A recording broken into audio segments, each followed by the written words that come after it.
मारायचं समर्थन करेल. काँग्रेसला चांगलं यश मिळालेलं आहे, त्याबद्दल आम्ही त्यांचं अभिनंदन करतो.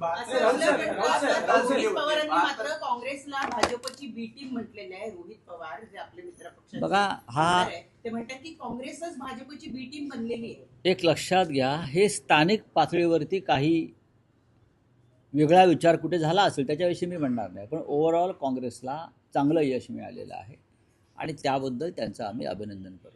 काँग्रेस येते तुमच्या बरोबर काय काही बोलणं झालं? हे निकाल पाहता असं वाटत नाही का की महाविकास आघाडी आणि मनसेनं एकत्र असावं?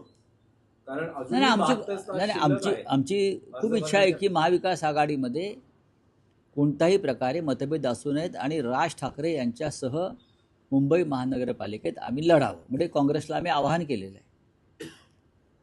पण काँग्रेसच्या नेत्यांना मुंबई स्वतंत्रपणे लढायचे, मुंबईच्या बाहेर ते एकत्र यायला तयार आहेत, मुंबई सोडून.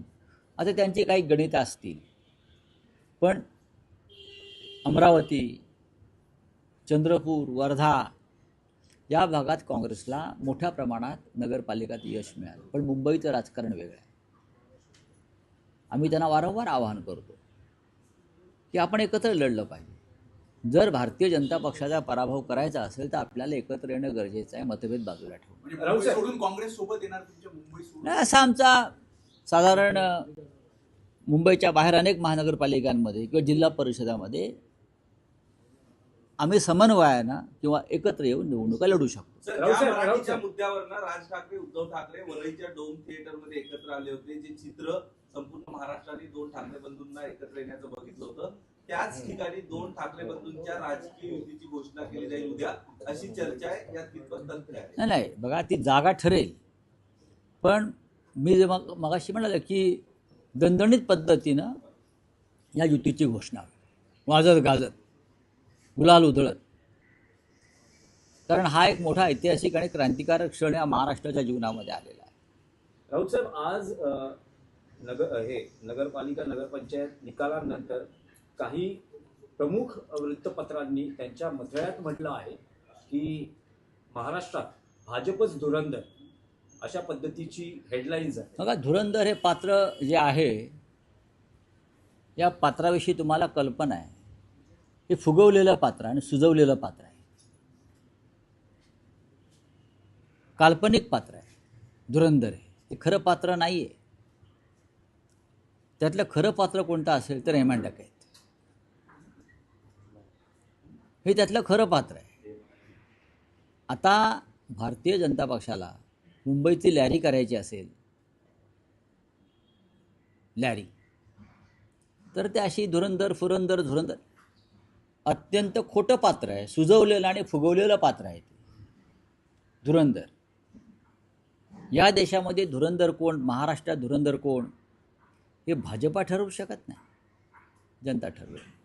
आणि ज्या बनावट पद्धतीनं कालचे निकाल लावले गेले, जे बिहारमध्ये झालं तेच काल नगरपालिका निवडणुकात झालं. बाकी काय, मी कालच्या नगरपालिका निवडणुकांची तुलना ही बिहारच्या निकालाशी करतो. माजी खासदार राहुल शेवाळे यांच्या पत्नीने काल शिवाजीनगर मानपूर परिसरामध्ये रात्री साड्या वाटल्या. सकाळी त्या लोकांनी त्या महिलांनी त्या साड्या जाळून टाकलेल्या आहेत. चांगली गोष्ट. अशा पद्धतीनं आचारसंहितेच्या म्हणूनच म्हणतो ना, मुंबई वेगळी आहे. मुंबईशी नगरपालिका निकालांची तुम्ही बरोबरी करू नका, तुलना करू नका. मुंबईची जनता वेगळी आहे. राऊत साहेब, या निवडणुकीत सातत्यानं एक आरोप प्रकर्षानं झाला की पैशांचं वाटप मोठ्या प्रमाणावर झालं. मग सत्तेतल्या काही नेत्यांनीच अशा पद्धतीचे आरोप केले, स्टिंग ऑपरेशन केली. आयोगानं काय केलं? आयोगानं काय केलं? आयोग हा भारतीय जनता पक्षाचा किंवा मिंदे गटाचा हस्तक असल्यासारखा वागत होता. हस्तक.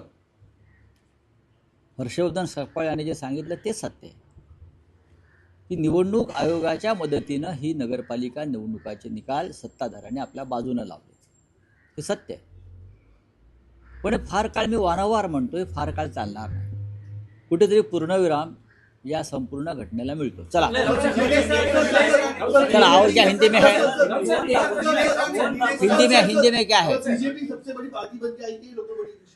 बात ऐसी है, बीजेपी सबसे बड़ी पार्टी कैसे बनकर आती है सबको मालूम है। जो बिहार में हो गया वही महाराष्ट्र के नगर पंचायत चुनाव में हो गया। आप देखिए ना, जिस तरह से विधानसभा में जो नतीजे आए वही नतीजे, वही आंकड़े अब नगर पंचायत में आ गए। 120-125 विधानसभा के विधायक उनके चुनकर आए थे, नगर पंचायत भी 120-125 में बीजेपी के आ गए। शिंदे के 54 के आसपास विधायक आए थे, इस बार नगर पालिका नगर पंचायत भी 54 आ गई। 40-42 अजित पवार के आए थे, वही आंकड़ा नगर पालिका में आ गया। वही मशीन है, वही सेटिंग और वही फिटिंग है। नई बात कोई ना, आंकड़े तो बदल दो भाई, आंकड़े तो बदल दो। हाँ, ये लोकतंत्र है क्या? पैसा कितना पानी जैसा बहाया, पानी से भी ज़्यादा बहाया, तूफान आ गया पैसों का। मैंने कल भी कहा कि जिस नगर पालिका नगर पंचायत का बजट 25 करोड़ है, वहाँ 200-200 करोड़ जीतने के लिए खर्चा किया, 10-10 करोड़ लोगों में बांट दिए। कहाँ से आता है पैसा? ये फडणवीस साहब बता सकते हैं? ये पैसा महाराष्ट्र में कहाँ से आता है? शिंदे के पास, अजित पवार के पास, आपके पास। हाँ, कौन देता है पैसा आपको? हमको तो कोई देता नहीं। तो आप कहाँ से लाते हो पैसा? महाराष्ट्र की लूट करके, डकैत करके आपने जगह जगह पर रहमान डकैत रखे हैं पैसा जमा करने को। हाँ, और आप जीतने के बाद रविंद्र चौहान नाच रहे हैं, फोटो देख रहा हूँ मैं, नाच रहे हैं। ये लोकतंत्र देश का बहुत मजबूत है, एक दिन आपको यहाँ से धक्के मार कर निकाल देगा। Thank you.